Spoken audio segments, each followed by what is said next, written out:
за моята художествено-биографична книга "Един поет между вчера и утре". Иска ми се да ви прочета едно кратко текстче на тая тема.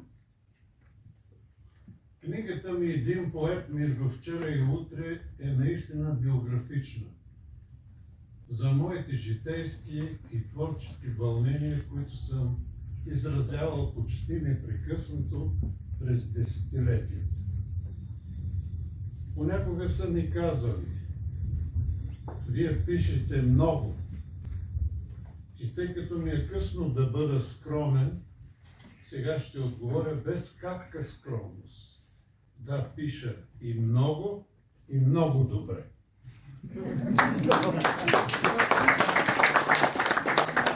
В тази художествено-биографична книга, освен за това, как са се раждали по-известните мои творби, като "Обичам те до тук", "Миг като вечност", "Балада за нищите чинове", "Писмо", "Дърво и птица", преведено в 34 държави, Константинопол и други, има и немалко ярки, наистина ярки житейски случки.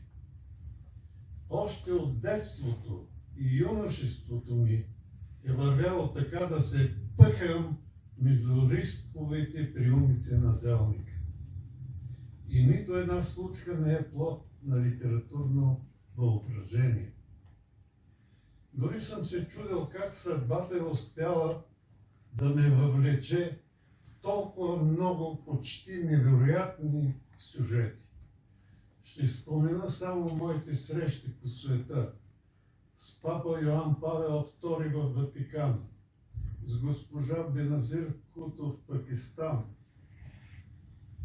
под автоматите на нейната охрана, с Юрий Гагарин край река Дон, със световните писатели Гюнтер Грас, Алберто Моравия, автора на "Чучарка", Ерскин Колдуел, Михаил Шолохов, чаровната Ана Бландяна, индийската поетеса Амрита Тритън и познанство с много наши незабравими български писатели, от Далчев и Ханчев до Христо Фотев и Петър Добаров.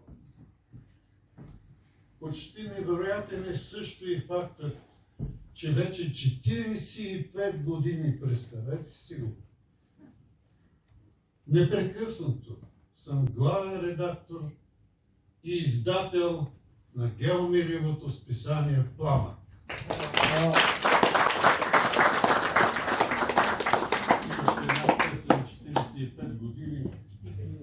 Да, стига. При мен не стига. Това е положението. Непременно трябва да кажа и това. Тази моя книга появила се полиграфически в сътрудничество с издателство "Хайне", с издател моя син Константин Георгиев Константин, който е тук някъде. Искам да му благодаря. Нека да чуем аплодисменти на Националната фондация "Глобални библиотеки в България".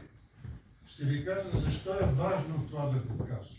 Защото тази библиотека, тази глобална фондация направи така, даде ми възможност да изпратя до 200 читалища и библиотеки, разбира се, безплатно, моята книга "Един поет между вчера и утре".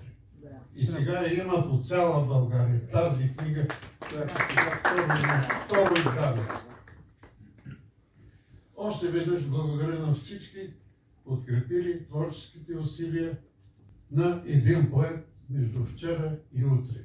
Ще подкрепи също и Левена Филчева, която ще прочете откази, кратки откази от същата книга. Давам ви това.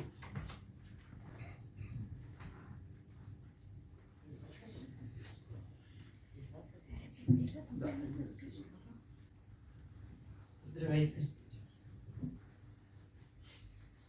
Този почетен знак ми беше връчен в официалната Ватиканска зала от самия папа Йоан Павел II. Неповторимата възможност да се срещна с папата имах през тази година като участник в българската културна делегация, посетила Ватикана по случай 24 май. В делегацията бях заедно с такива видни българи, като професор Илчо Димитров, тогава министър на образованието, известната литературоведка Вера Ганчева, както и една заслужила учителка, наградена с орден Кирил и Методий, един виден книгоиздател, а така също и търновския митрополит Григорий, който удивляваше всички ни със своите емоционални речи на различните места в Рим, посветени на паметта на двамата солунски брати. Няма да забравя пламенното слово на митрополит Григорий в базиликата Санта Мария Маджоре, където някога папа Адриан II е осветил славянската азбука. В навечерието на големия ден, когато щеше да ни приеме папата, бяхме деликатно посъветвани за ватиканската среща с него да бъдем облечени в по-тъмни облекла, а по-специално жените да сложат и тъмни забрадки. Беше ни казано и това, че след здрависването със Светия Отец ще имаме право да разменим думи с него в продължение на не повече от минута-две. За думите бях си вече намислила какво да му кажа. Освен духовен водач на милиони християни, папа Йоан Павел II беше и писател. Бях прочел няколко негови есеистични книги, преведени на български език, думи в прослава на свети Кирил и Методий, книга за любовта като Божи дар и други. Освен това, той беше и впечатляващ поет. Под авторското име Карл Войтила у нас бяха излизали от печат и негови стихосбирки.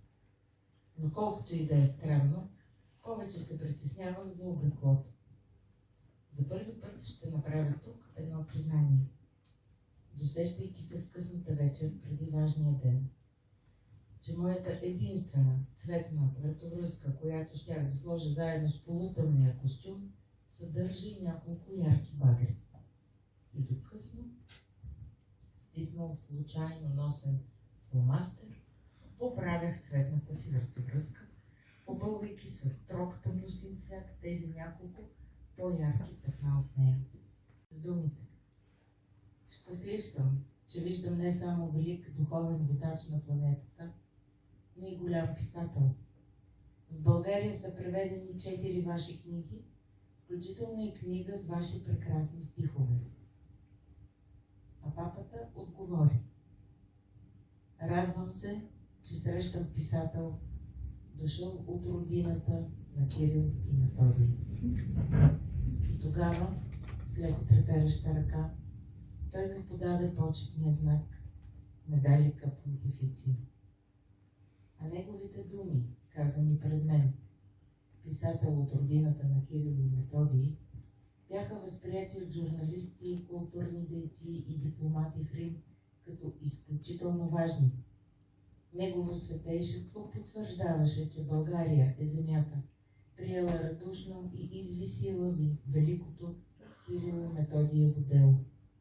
Още повече, че пред вратите на главната Ватиканска зала чакаше своя ред за посещение и македонската културна делегация, която се надяваше да чуе същите думи. Но тези думи бяха казани само на един български писател.